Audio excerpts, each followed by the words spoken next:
परमात्मने नमः। यथार्थ गीता, श्रीमद् भगवत गीता, अध्याय 12।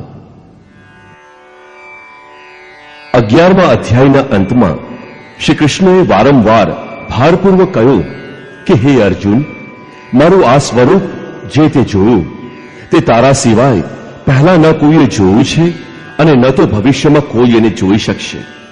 મારું આ સ્વરૂપ તપ વડે, યજ્ઞ વડે કે દાન વડે જોવાનું શક્ય નથી, પરંતુ અનન્ય ભક્તિથી, એટલે કે મારા સિવાય અન્ય ક્યાંય શ્રદ્ધા ન રાખનારને નિરંતર વહેતી ધારા માફક મારા ચિંતન દ્વારા તે જે પ્રકારે મને જોયો એ રીતે પ્રત્યક્ષ જોવા માટે અને તત્વથી સાક્ષાત જાણવા અને પ્રવેશ કરવા માટે પણ હું સુલભ છું. આથી હે અર્જુન, તું નિરંતર મારું ચિંતન કર અને મારો ભક્ત થા. અધ્યાયના અંતે એમણે કહ્યું હતું કે હે અર્જુન, તું મારા દ્વારા જ નિર્ધારિત કરેલા કર્મો કર, મત્પરમઃ, અને તે પણ મારા પરાયણ થઈને કર.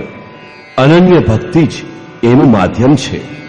આ અંગે અર્જુનનો પ્રશ્ન સ્વાભાવિક જ હતો કે જે અવ્યક્ત અક્ષરની ઉપાસના કરે છે અને જે સગુણ આપની ઉપાસના કરે છે, આ બેમાં શ્રેષ્ઠ કોણ છે? અહીં અર્જુને આ પ્રશ્ન ત્રીજી વાર ઉઠાવ્યો છે. અધ્યાય 3માં એણે પૂછ્યું હતું કે હે ભગવાન, નિષ્કામ કર્મયોગની સરખામણીમાં આપે જો સાંખ્ય યોગને શ્રેષ્ઠ માન્યો છે તો આપ મને ઘોર કર્મમાં શા માટે જોડો છો? ત્યારે શ્રી કૃષ્ણએ કહ્યું હતું, હે અર્જુન, ભલે નિષ્કામ કર્મયોગ યોગ્ય લાગે કે ભલે જ્ઞાન માર્ગ, બંને દ્રષ્ટિએ કર્મ તો કરવું જ પડશે. આમ કરવા છતાં પણ જે ઇન્દ્રિયોને બળપૂર્વક રોકી મનથી વિષયોનું ચિંતન કરે છે તે દંભી છે, જ્ઞાની નહીં. આથી હે અર્જુન, તું કર્મ કર. કયું કર્મ કરીશ? નિયતમ કુરુ કર્મત્વમ, નિર્ધારિત કરેલા કર્મો કર. નિર્ધારિત કરેલા કર્મો કયા છે? ત્યારે કહ્યું કે યજ્ઞની પ્રક્રિયા જ એકમાત્ર કર્મ છે. યજ્ઞની રીત બતાવી કે જે આરાધના ચિંતનની વિધિ વિશેષ છે અને પરમમાં પ્રવેશ અપાવનારી પ્રક્રિયા છે. જ્યારે નિષ્કામ કર્મ માર્ગ અને જ્ઞાન માર્ગ બંનેમાં કર્મ કરવાનું જ છે, યજ્ઞાર્થ કર્મ કરવાનું છે. ક્રિયા એક જ છે તો અંતર કેવું? ભક્ત કર્મનું સમર્પણ કરીને ઇષ્ટને આશ્રિત થઈને યજ્ઞાર્થ કર્મમાં પ્રવૃત્ત થાય છે, તો બીજો સાંખ્ય યોગી પોતાની શક્તિ સમજીને પોતાના ભરોસે તે જ કર્મમાં પ્રવૃત્ત થાય છે, પૂરો શ્રમ કરે છે. 5મા અધ્યાયમાં અર્જુને ફરીવાર પ્રશ્ન કર્યો, હે ભગવાન, આપ ક્યારેક સાંખ્ય યોગના માધ્યમથી કર્મ કરવાની પ્રશંસા કરો છો તો ક્યારેક સમર્પણ માધ્યમથી નિષ્કામ કર્મયોગની પ્રશંસા કરો છો, તો આ બંનેમાં શ્રેષ્ઠ શું છે? અહીં સુધી અર્જુન સમજી ચૂક્યા હતા કે બંને દ્રષ્ટિએ કર્મ તો કરવું જ પડે છે, છતાં પણ એ બંનેમાંથી જે શ્રેષ્ઠ માર્ગ છે તેને તે અપનાવવા માંગે છે. શ્રી કૃષ્ણએ કહ્યું, હે અર્જુન, ઉક્ત બંને પ્રકારથી કર્મ કરવાવાળાઓ મને જ પામે છે, પરંતુ સાંખ્ય માર્ગની સરખામણીમાં નિષ્કામ કર્મ માર્ગ શ્રેષ્ઠ છે. નિષ્કામ કર્મયોગી બન્યા સિવાય ન કોઈ યોગી થઈ શકે છે કે ન કોઈ જ્ઞાની. સાંખ્ય યોગ અઘરો છે, એનું આચરણ કરવું કઠિન છે. અર્જુને અહીં ત્રીજી વખત પ્રશ્ન ઉઠાવ્યો કે હે ભગવાન, અનન્ય ભક્તિથી આપને ભજનાર અને સાંખ્ય માર્ગથી અવ્યક્ત અક્ષર બ્રહ્મની ઉપાસના કરનાર, આ બેમાં શ્રેષ્ઠ કોણ છે? અર્જુન ઉવાચ,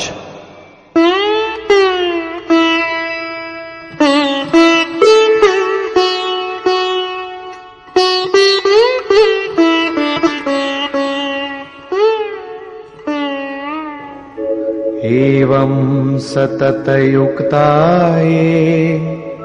भक्ता स्वां पर्युपासते ये चाप्यक्षरमव्यक्तं तेषां के योगवित्तमाः.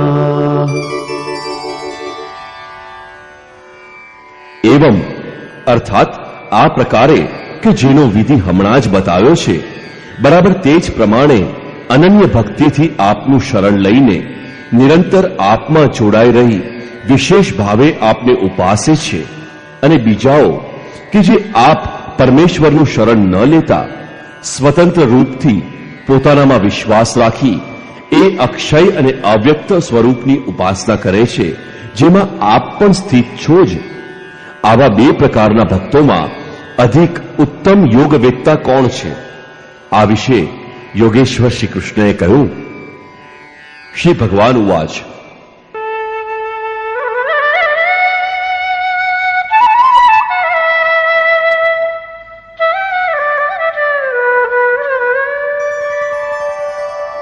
मय्यावेश्य मनो ये मां नित्ययुक्ता उपासते श्रद्धया परयोपेता ते मे युक्ततमा मता. હે અર્જુન, મારામાં મન એકાગ્ર કરીને નિરંતર મારામાં જોડાયેલા જે ભક્તજનો પરમ તત્વથી સંબંધ રાખનારી શ્રેષ્ઠ શ્રદ્ધાથી મને ભજે છે, તેમને હું યોગીઓમાં પણ અતિ ઉત્તમ યોગી માનું છું. ये त्वक्षरमनिर्देशम् अव्यक्तं पर्युपासते सर्वत्र गमचिन्त्यं च कूटस्थमचलं ध्रुवम् संयम्येन्द्रियग्रामं सर्वत्र समबुद्धयः ते प्राप्नुवन्ति मामेव सर्वभूतहिते रताः. જે પુરુષ ઇન્દ્રિયોના સમુદાયને યોગ્ય રીતે સંયમમાં રાખી મન બુદ્ધિના ચિંતનથી અત્યંત પર સર્વવ્યાપી અકથનીય સ્વરૂપ સદા એક રસ રહેનારા નિત્ય અચળ અવ્યક્ત આકાર રહિત અને અવિનાશી બ્રહ્મની ઉપાસના કરે છે, સર્વભૂતોના હિતમાં લાગેલા અને સર્વમાં સમાન ભાવવાળા તેવા યોગીઓ મને જ પામે છે. બ્રહ્મના ઉપરોક્ત વિશેષણ મારાથી ભિન્ન નથી, પરંતુ क्लेशोऽधिकतरस्तेषाम् अव्यक्तासक्तचेतसाम् अव्यक्ता हि गतिर्दुःखम् देहवद्भिरवाप्यते. અવ્યક્ત પરમાત્મામાં આસક્ત થયેલા ચિત્તવાળા એ ભક્તોને સાધન કરતા કષ્ટ થાય છે, કારણ કે દેહાભિમાનીઓને અવ્યક્તની પ્રાપ્તિ માટે દુઃખ સહેવું જ પડે છે. જ્યાં સુધી દેહભાન છે ત્યાં સુધી અવ્યક્તની પ્રાપ્તિ કઠિન છે. યોગેશ્વર શ્રી કૃષ્ણ સદ્ગુરુ હતા. અવ્યક્ત પરમાત્મા તેઓમાં વ્યક્ત હતા.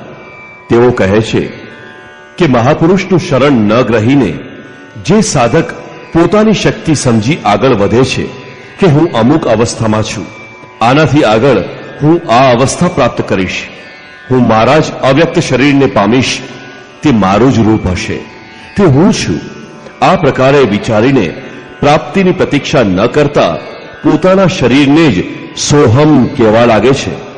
આ માર્ગમાં આ જ મોટું વિઘ્ન છે. તે દુઃખાલયમ અશાશ્વતમ માં જ ભટકી કરીને ઊભો રહે છે. પરંતુ જે મારું શરણ ગ્રહણ કરીને ચાલે છે એ ये तु सर्वाणि कर्माणि मयि सन्न्यस्य मत्पराः अनन्येनैव योगेन मां ध्यायन्त उपासते. જે મારા પરાયણ થઈ સંપૂર્ણ કર્મો અર્થાત આરાધના મને અર્પણ કરીને અનન્ય ભાવથી યોગ અર્થાત આરાધના પૂજા થકી નિરંતર મારું ચિંતન કરતા મને ભજે છે,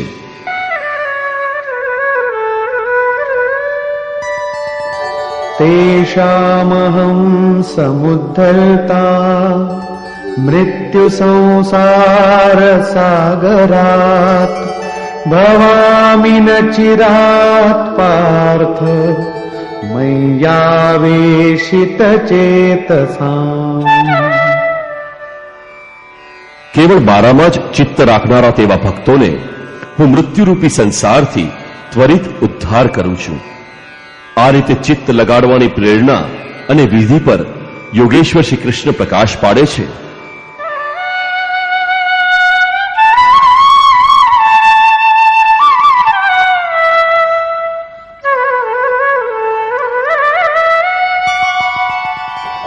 मय्येव मन आधत्स्व मयि बुद्धिं निवेशय निवसिष्यसि मय्येव अत ऊर्ध्वं न संशयः। માટે હે અર્જુન, તું મારામાં મન લગાવ, મારામાં જ બુદ્ધિ લગાવ, પછી તું મારામાં જ નિવાસ કરીશ, એમાં જરા પણ સંશય નથી. મન અને બુદ્ધિ પણ ન જોડી શકે.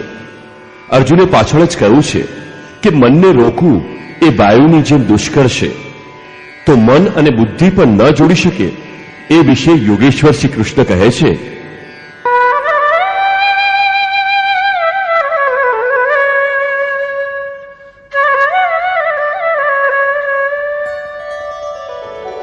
अथ चित्तं समाधातुं न शक्नोषि मयि स्थिरम् अभ्यासयोगेन ततो मामिच्छाप्तुं धनञ्जय।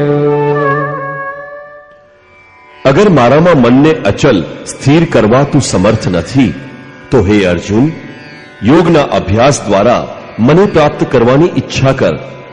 જ્યાં પણ ચિત્ત જાય ત્યાંથી ખેંચી લાવીને તેને આરાધના ચિંતન કાર્યમાં લગાડવાનું નામ અભ્યાસ છે. અને જો આ પણ ન કરી શકે તો अभ्यासेऽप्य समर्थोऽसि मत्कर्म परमो भव मदर्थमपि कर्माणि कुर्वन् सिद्धिमवाप्स्यसि। અભ્યાસ કરવામાં પણ તું અસમર્થ છે તો કેવળ મારા માટે કર્મ કર, અર્થાત આરાધના કરવા માટે તત્પર થા. આ રીતે મારી પ્રાપ્તિ માટે કર્મો કરતો તું મારી પ્રાપ્તિરૂપી સિદ્ધિને જ પામીશ. અર્થાત અભ્યાસ ન થઈ શકે તો સાધન પથ પર અડગ લાગ્યા રહો.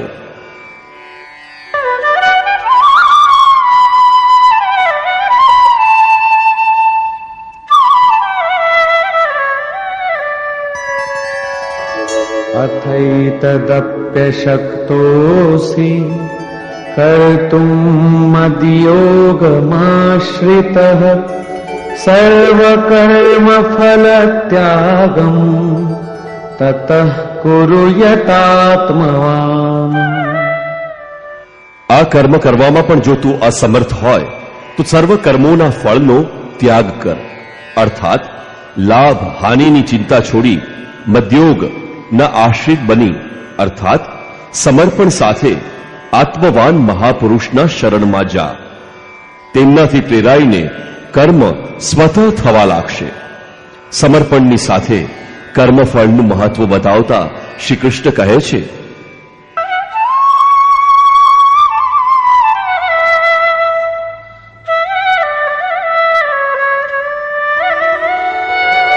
श्रेयो हि ज्ञानमभ्यासाच् ज्ञानाध्यानं विशिष्यते ध्यानात् कर्मफलत्यागः त्यागात् शान्तिरनन्तरम्।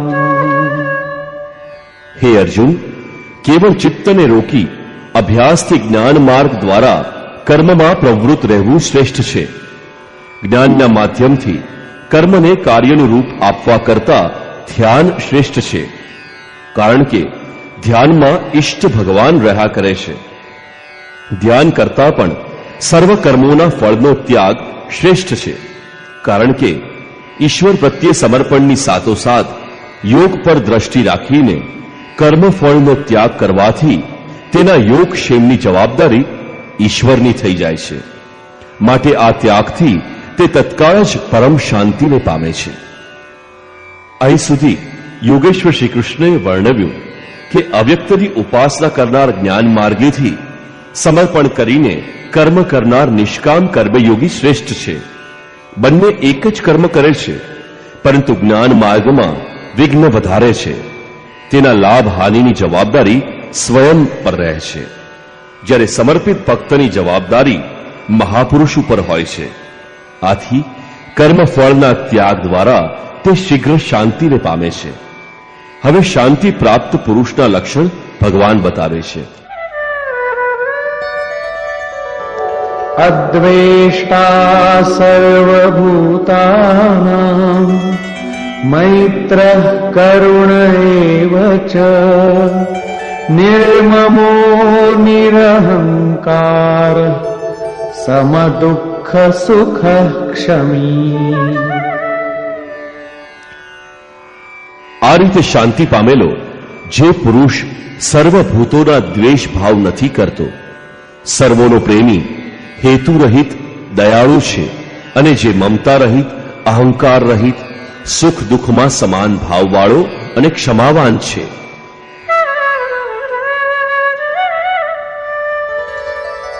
સંતુષ્ટ સતતં યોગી યતાત્મા દૃઢ નિશ્ચયઃ મય્યર્પિતમનો બુદ્ધિઃ યો મદ્ભક્તઃ સમે પ્રિયઃ.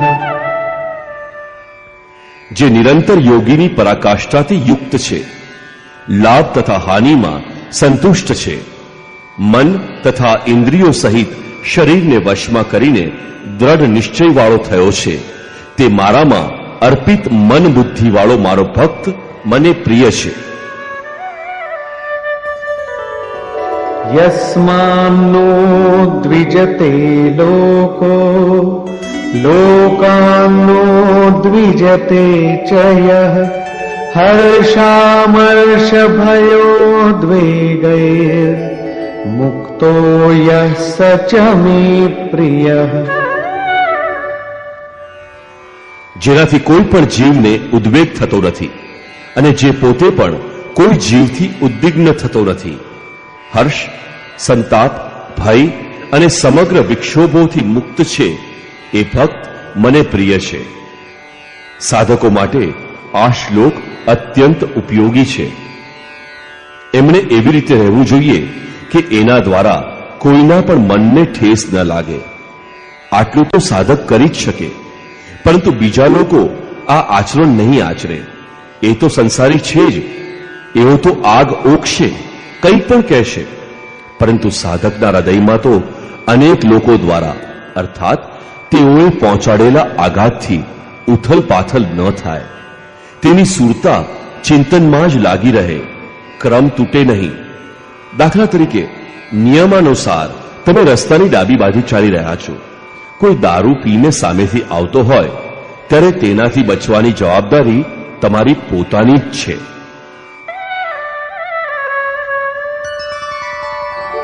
અનપેક્ષ શુચિર્દક્ષ ઉદાસીનો ગતવ્યથઃ સર્વારંભ પરિત્યાગી યો મદ્ભક્તઃ સમે પ્રિયઃ. જે પુરુષ આકાંક્ષાઓથી રહિત સર્વથા પવિત્ર છે, દક્ષ એટલે કે આરાધનાનો વિશેષજ્ઞ છે. એમ નહીં કે ચોરી કરતો હોય તો એમાં દક્ષ હોય, પરંતુ આરાધનાનો વિશેષજ્ઞ છે. શ્રી કૃષ્ણના મત અનુસાર કર્મ એક જ છે, નિયત કર્મ. આરાધના, ચિંતન એમાં જે કુશળ છે, જે પક્ષ વિપક્ષથી પર છે, દુઃખોથી મુક્ત છે, સર્વ આરંભોનો પરિત્યાગ કરનાર મારો ભક્ત મને પ્રિય છે. કરવા યોગ્ય કોઈ ક્રિયાનો આરંભ તેના માટે શેષ રહેતો નથી.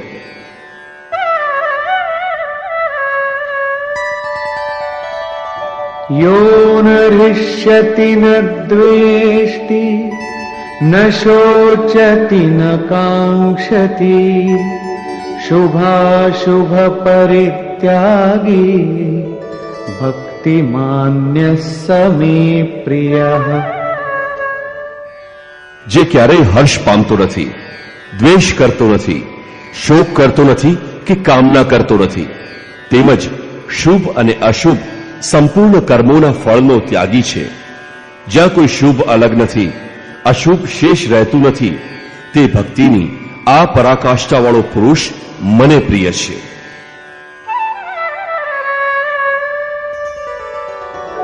समः शत्रौ च मित्रे च तथा मानापमानयोः शीतोष्ण सुख दुःखेषु समः संग विवर्जितः।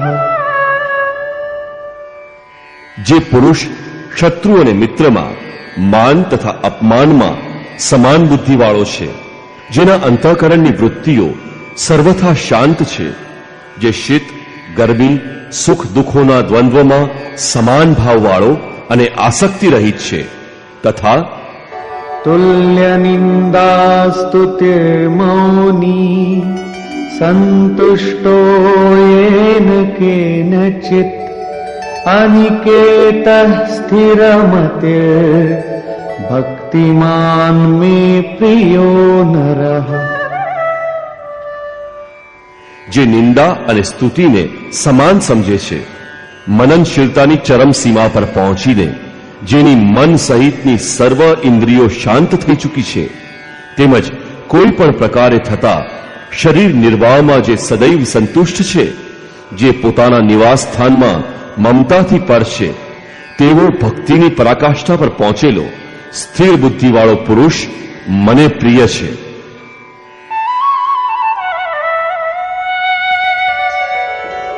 ये तु धर्म्यामृतमिदम् यथोक्तम् पर्युपासते श्रद्दधाना मत्परमा भक्तास्तेतीव मे प्रियाः। જે મારા પારાયણ થઈ હાર્દિક શ્રદ્ધાવાળો પુરુષ ઉપરના ધર્મમય અમૃતનું યોગ્ય પ્રકારે સેવન કરે છે, એ ભક્ત મને અતિશય પ્રિય છે. નિષ્કર્ષ. આગલા અધ્યાયના અંતમાં યોગેશ્વર શ્રી કૃષ્ણએ કહ્યું હતું, હે અર્જુન, તે જે જોયું તે તારા સિવાય ન કોઈ પામ્યું છે કે ન કોઈ પામી શકશે, પરંતુ અનન્ય ભક્તિ અથવા અનુરાગપૂર્વક જે ભજે છે તે આ રીતે મને જોઈ શકે છે, તત્વ સહિત મને જાણી શકે છે અને મારામાં પ્રવેશ પણ પામી શકે છે. એટલે કે પરમાત્મા એવી સત્તા છે કે જેને પામી શકાય છે. આથી હે અર્જુન, તું ભક્ત થા. અર્જુને આ અધ્યાયમાં પ્રશ્ન કર્યો કે હે ભગવાન, અનન્ય ભાવથી જેવો આપનું ચિંતન કરે છે અને બીજા જેવો અક્ષર અવ્યક્તની ઉપાસના કરે છે, આ બંનેમાં ઉત્તમ યોગવેત્તા કોણ છે? યોગેશ્વર શ્રી કૃષ્ણએ કહ્યું કે બંને મને જ પામે છે, કારણ કે હું અવ્યક્ત સ્વરૂપ છું. પરંતુ જેઓ ઇન્દ્રિયોને વશમાં રાખીને મનને બધી બાજુથી સમેટીને અવ્યક્ત પરમાત્મામાં આસક્ત છે, તેના માર્ગમાં ક્લેશ વિશેષ રહે છે. જ્યાં સુધી દેહનો અધ્યાસ છે ત્યાં સુધી અવ્યક્ત સ્વરૂપની પ્રાપ્તિ દુઃખપૂર્ણ છે, કારણ કે અવ્યક્ત સ્વરૂપ તો ચિત્તના નિરોધ અને વિલયકાળમાં મળે છે. તે પહેલા તેનું શરીર જ વચમાં બાધારૂપ બને છે. હું છું, હું છું, મારે મેળવવાનું છે કહેતો કહેતો પોતાના શરીરની તરફ જ વળી જાય છે. તેની ચલિત થવાની સંભાવના વધુ છે. આથી હે અર્જુન, તું સર્વ કર્મો મને સમર્પિત કર, અનન્ય ભક્તિથી મારું ચિંતન કર. મારા પરાયણ જે ભક્તજનો સર્વ કર્મો મને અર્પણ કરીને માનવ શરીર ધારી એવા સગુણ યોગીના રૂપમાં મારા ધ્યાન દ્વારા નિરંતર ચિંતન કરે છે, તેનો હું આ સંસાર સાગરથી ત્વરિત ઉદ્ધાર કરનારો બનું છું. આથી હે અર્જુન, ભક્તિ માર્ગ શ્રેષ્ઠ છે.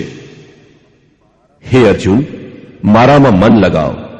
મન ન લાગે તો પણ તે લગાવવા માટે અભ્યાસ કર. જ્યાં પણ ચિત્ત જાય ત્યાંથી તેને ફરીથી ખેંચી લાવી તેનો નિગ્રહ કર. આ કરવામાં પણ જો તું અસમર્થ છે તો તું કર્મ કર. કર્મ એક જ છે અને તે છે યજ્ઞાર્થ કર્મ. તું કાર્યમ કર્મ કર, અન્ય નહીં. એટલું જ કર, પાર પડે કે ન પડે. અગર આ પણ કરવામાં જો તું અસમર્થ છે તો સ્થિતપ્રજ્ઞ, આત્મવાન, તત્વજ્ઞ મહાપુરુષને શરણે જઈ સંપૂર્ણ કર્મફળનો ત્યાગ કર. આવો ત્યાગ કરીને તું પરમ શાંતિને પામીશ. ત્યાર પછી પરમ શાંતિ પામેલા ભક્તના લક્ષણ વર્ણવતા ભગવાન શ્રી કૃષ્ણ કહે છે કે જે સર્વભૂતોમાં દ્વેષ ભાવથી રહિત છે, કરુણાયુક્ત તથા દયાળુ છે, મમતા અને અહંકારથી પર છે, એ ભક્ત મને પ્રિય છે. જે ધ્યાન યોગમાં નિરંતર તત્પર અને આત્મવાન તથા આત્મસ્થિત છે, એ ભક્ત મને પ્રિય છે. જેનાથી કોઈને ઉદ્વેગ થતો નથી અને કોઈનાથી એને ખુદને ઉદ્વેગ થતો નથી, એવો ભક્ત મને પ્રિય છે. જે પવિત્ર છે, દક્ષ છે, વ્યથાઓથી ઉપરામ છે, સર્વ આરંભોને ત્યાગીને જે પાર પામી ચૂક્યા છે, એવા ભક્ત મને પ્રિય છે. સર્વ કામનાઓને ત્યાગી અને શુભાશુભને જાણનાર મને પ્રિય છે. જે નિંદા અને સ્તુતિમાં સમાન અને મૌન રહે છે, મન સહિતની જેની ઇન્દ્રિયો શાંત અને મૌન છે, જે કોઈ પણ પ્રકારના શરીર નિર્વાહમાં સંતોષી અને રહેવાના સ્થાનમાં મમતા રહિત છે, શરીર રક્ષણમાં જેને આસક્તિ નથી, એવા ભક્તિવાન અને સ્થિતપ્રજ્ઞ પુરુષ મને પ્રિય છે. આ રીતે 11મા શ્લોકથી 19મા શ્લોક સુધી યોગેશ્વર શ્રી કૃષ્ણએ શાંતિ પામેલા યોગયુક્ત ભક્તની રહેણી પર પ્રકાશ પાડ્યો છે. સાધકો માટે એ પ્રાપ્ત કરવા યોગ્ય છે. અંતે નિર્ણય આપતા તેઓ કહે છે, હે અર્જુન, જે પુરુષ મારે પરાયણ થઈ અનન્ય શ્રદ્ધાથી ઉપર કહેલા ધર્મમય અમૃતનું નિષ્કામ ભાવથી સારી રીતે આચરણ કરે છે, તે ભક્ત મને અતિશય પ્રિય છે. આથી સમર્પણની સાથે આ કર્મમાં પ્રવૃત્ત થવું શ્રેયસ્કર છે, કારણ કે તેના હાનિ લાભની જવાબદારી એ ઈષ્ટદેવ સદગુરુ પોતાના ઉપર લઈ લે છે. અહીં શ્રી કૃષ્ણએ સ્વરૂપસ્થ મહાપુરુષના લક્ષણ બતાવ્યા અને એમના શરણમાં જવાનું કહ્યું. અંતમાં પોતાના શરણમાં આવવાની પ્રેરણા આપીને તે મહાપુરુષોની સમકક્ષ પોતાને ગણાવ્યા. શ્રી કૃષ્ણ એક યોગી હતા, મહાત્મા હતા. આ અધ્યાયમાં ભક્તિને શ્રેષ્ઠ ગણાવી, તેથી આ અધ્યાયનું નામ ભક્તિ યોગ યોગ્ય છે. ઓમ તત્સદિતિ શ્રીમદ ભગવદ્ ગીતાસુપનિષત્સુ બ્રહ્મ વિદ્યાયા યોગ શાસ્ત્રે શ્રી કૃષ્ણાર્જુન સંવાદે ભક્તિ યોગ નામ 12ધ્યાય. આ રીતે શ્રીમદ ભગવદ્ ગીતા રૂપી ઉપનિષદ અને બ્રહ્મ વિદ્યા તથા યોગ શાસ્ત્ર રૂપ શ્રી કૃષ્ણ અને અર્જુનના સંવાદમાં ભક્તિ યોગ નામનો 12મો અધ્યાય પૂરો થાય છે. ઇતિ શ્રીમદ પરમહંસ પરમાનંદસ્ય શિષ્ય સ્વામી અડગણાનંદ કૃતે શ્રીમદ ભગવદ્ ગીતાયાઃ યથાર્થ ગીતા ભાષ્યે ભક્તિ યોગ નામ 12ધ્યાય. આ પ્રકારે શ્રીમદ પરમહંસ પરમાનંદજીના શિષ્ય સ્વામી અડગણાનંદ કૃત શ્રીમદ ભગવદ્ ગીતાના ભાષ્ય યથાર્થ ગીતામાં ભક્તિ યોગ નામનો 12મો અધ્યાય પૂરો થાય છે. હરિ ઓમ તત્સત.